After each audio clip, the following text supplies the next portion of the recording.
On June 20th, 1987, in the mountains of Ararat, Turkey officially recognized the discovery of Noah's Ark.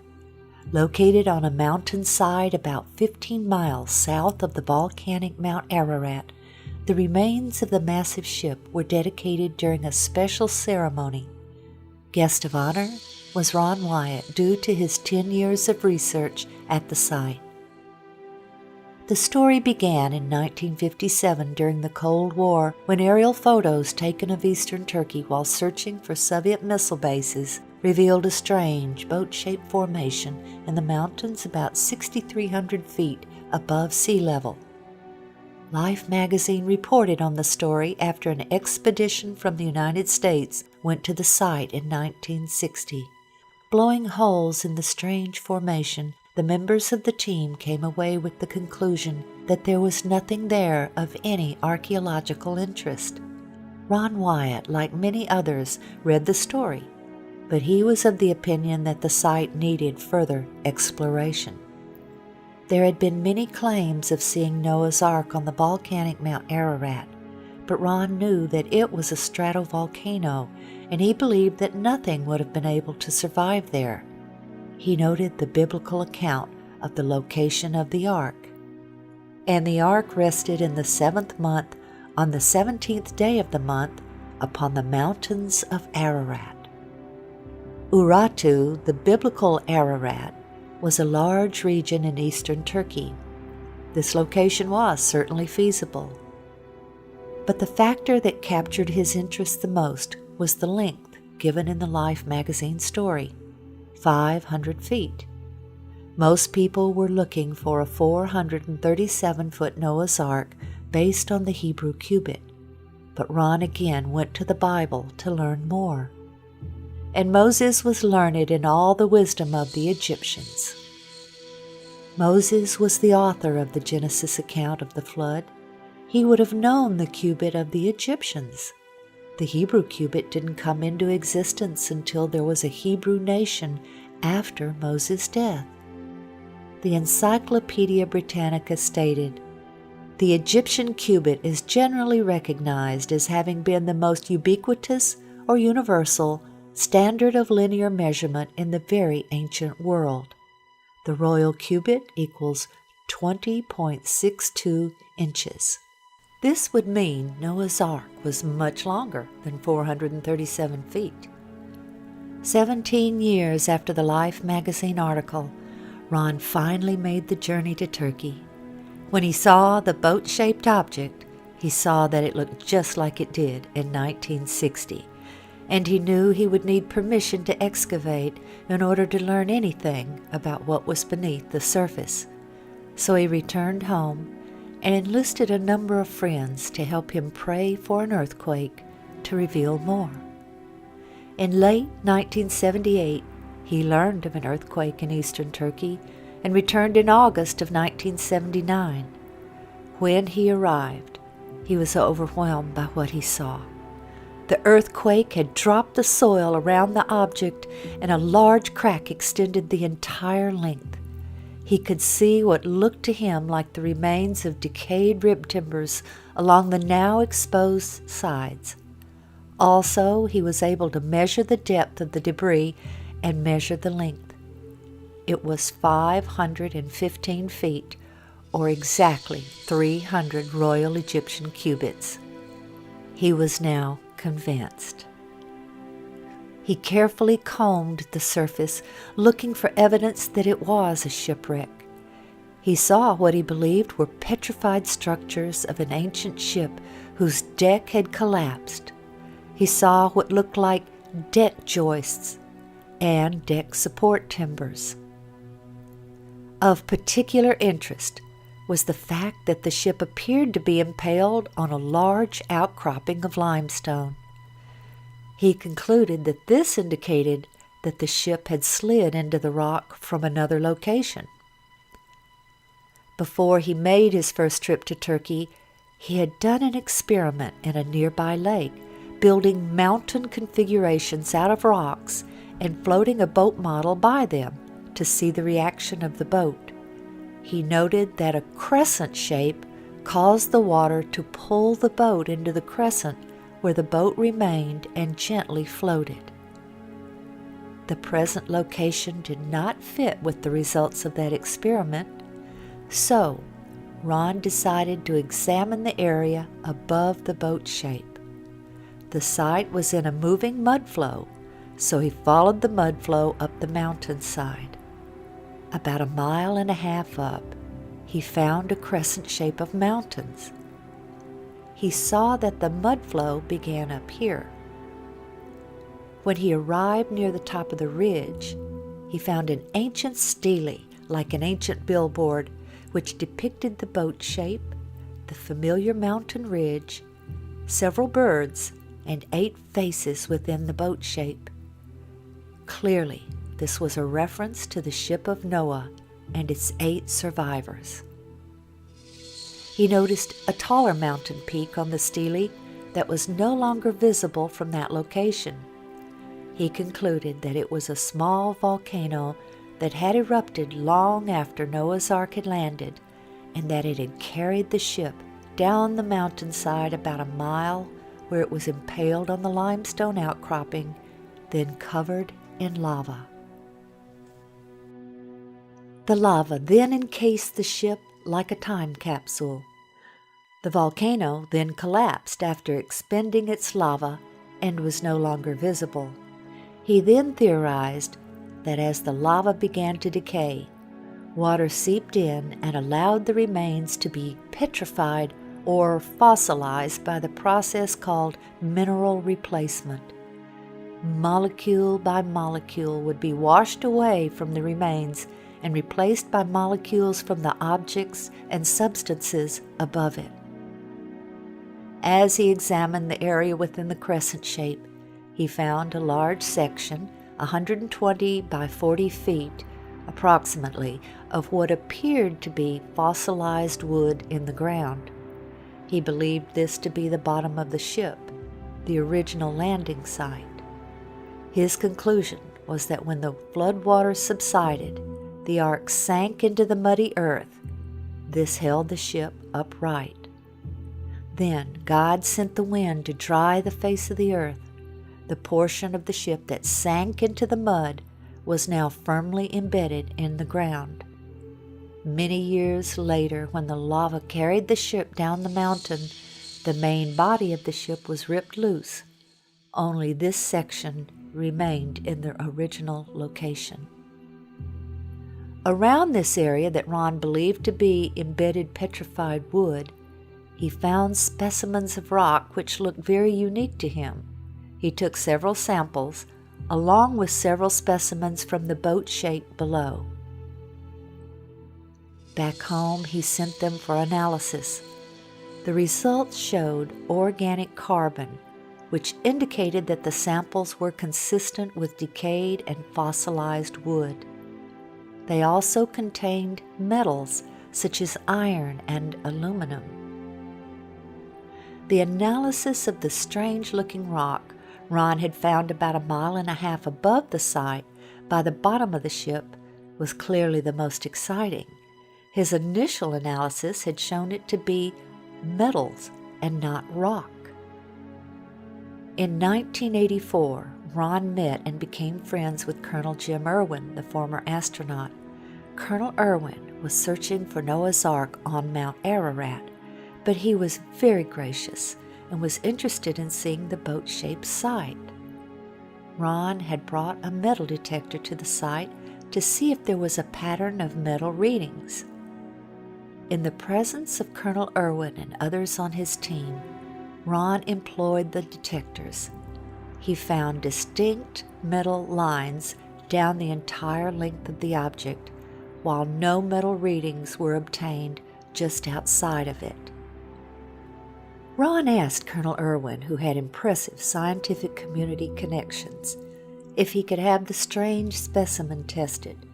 Colonel Irwin sent the specimen to Los Alamos National Labs, where geophysicist John Baumgartner performed the analysis. The results of that analysis captured Dr. Baumgartner's interest. The specimen contained manganese, also titanium and aluminum, among others, and these were not in the form found in nature. Due to the sophistication of the metals, he questioned whether a missile had crashed on the mountainside and Ron had found the remains. The exciting evidences of the metal lines and the analysis of the specimens brought two new researchers into the work. Dr. Baumgardner and David Fasselt, a marine salvage expert who knew all about ships and their construction. They both joined the team. Oh, look at that. Oh, well, wait a minute. Wait a minute, let me get a close-up of that. Kind of, You want my hand in there for? Yeah, just to point at those little flakes of iron that are coming out, like right there. There and there. That's a strong reading.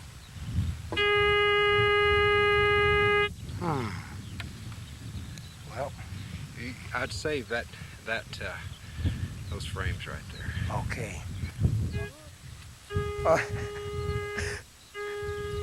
Keep walking. Do you want a measuring tape to measure these things, how far apart they are?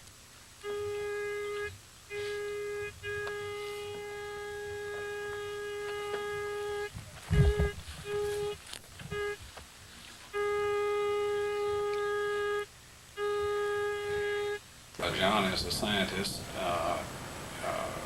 might I take the liberty here to ask you, do you really honestly believe that you have been on the remains of Noah's Ark? I have no doubt in my mind. This has to be a man-made structure. It's full of metal.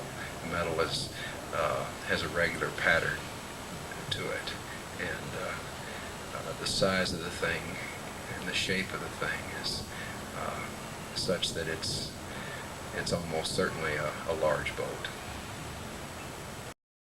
Dr. Baumgardner and Ron scanned the entire site with 3 different types of metal detectors. Placing rocks at each metal reading, they then attached tapes to show the lines. This exciting evidence also attracted the interest of ABC's 2020. The boat-shaped site was first found and photographed by a Turkish army captain back in 1959. It was quickly explored and dismissed as a freak of nature. But Wyatt, an amateur archaeologist, rekindled interest in it a few years ago. He brought in Dave Fasselt, a marine salvage expert, to assess it. The Doomsday Mountain team brought in some high technology to explore the oldest legend of man. They began scanning their site with a molecular frequency generator. It's a device used by surgeons to pinpoint cancer tumors, and it's been used by Fasselt to locate underwater treasure. This time, the molecular frequency generator began to pick up a unique pattern of iron lines beneath the earth. Okay, bring that one up. They began placing ribbons along those lines. The finished shape, outlined by the ribbons, was that of a huge ship, the approximate length and width of Noah's Ark, as described in the Bible. The fascinating field of ribbons soon attracted higher academic interest. That looks like iron. Okay. Dr. John Baumgardner, a physicist with Los Alamos Laboratories, sent samples back to the lab for analysis and confirmed that the metal they were tracing with the ribbons was indeed iron. With the width and the length known, the only remaining question was depth. By locating the depth of the hull, they could determine if the boat-shaped object had the cargo capacity described in the biblical ark. To resolve this final issue, Wyatt and Fasselt brought geologist Tom Finner to Turkey with his company's heavy-duty subsurface radar equipment. Gear like this located the black box cockpit recorder on the floor of the frozen Potomac River after the Air Florida crash. It was here, several miles short of the boat-shaped site, that a waiting game began for Finner and the others. The party needed a final go-ahead from the Turkish government to complete their probe of Doomsday Mountain. The restrictions of martial law left the American explorers isolated from the outside world. Not even a telephone. Yeah. Anyway, we're going to hang in like smell on a skunk till there's nothing left to get this done. Hang in like the smell on a skunk. The Turkish government stopped the exploration. What now? Since we were there, Barbara, things have cooled down, and they've sent their own team of scientists in to take a look at this site. It's a very fascinating location. While Turkish scientists and archaeologists did their own research, Ron and his associates continued their work. The next step was subsurface interface radar. There's the longitudinal bulkhead. You ought to see them popping out, Ron. Yeah, there they are. Here. There's Yeah. another one. There's the keel line right there. Yeah.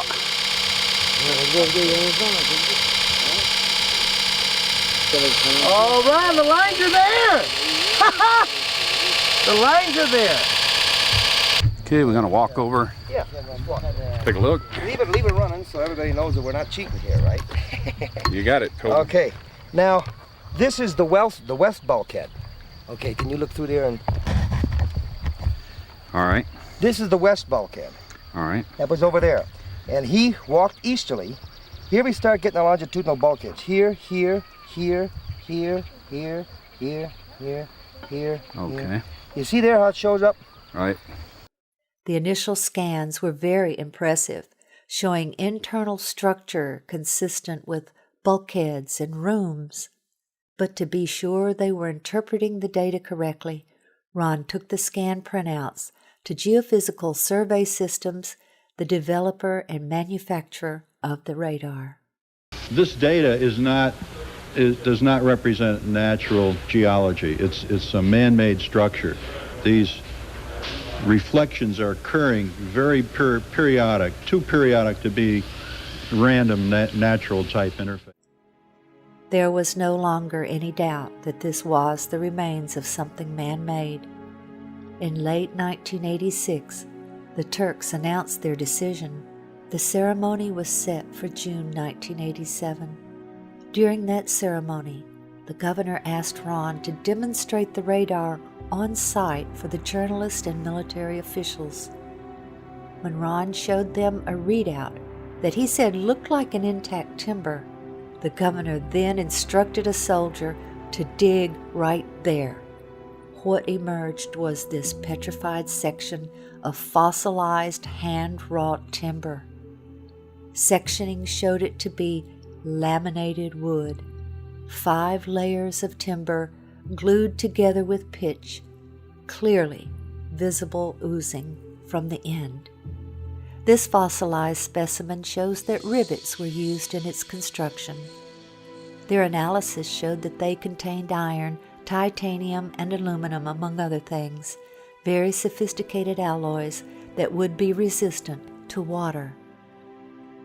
Specimens falling out from the lower end of the ship, identified as slag by an expert in metallurgy, indicated to Ron that Noah filled the hull with slag material from his metal production of the fittings used to build the Ark.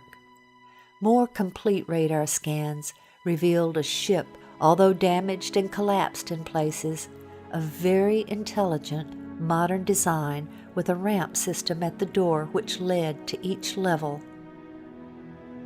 In 1990, Ron performed what he called a mini excavation, where he took shovels and bent the blades into a giant razor. He and his associates then shaved off a very thin layer from one section, smoothing it to show the color difference between the structure members and the matrix.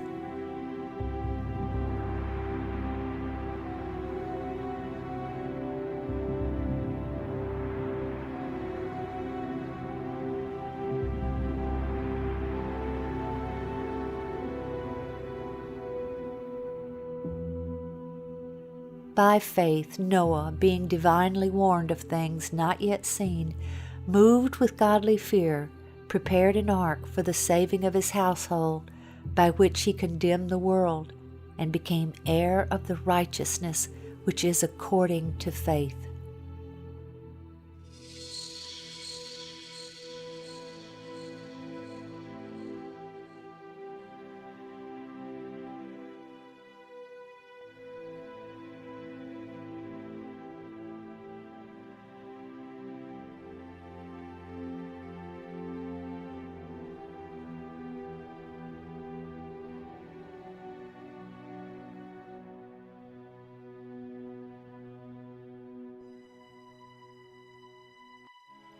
For as in the days before the flood, They were eating and drinking, marrying and giving in marriage, until the day that Noah entered the ark, and did not know until the flood came and took them.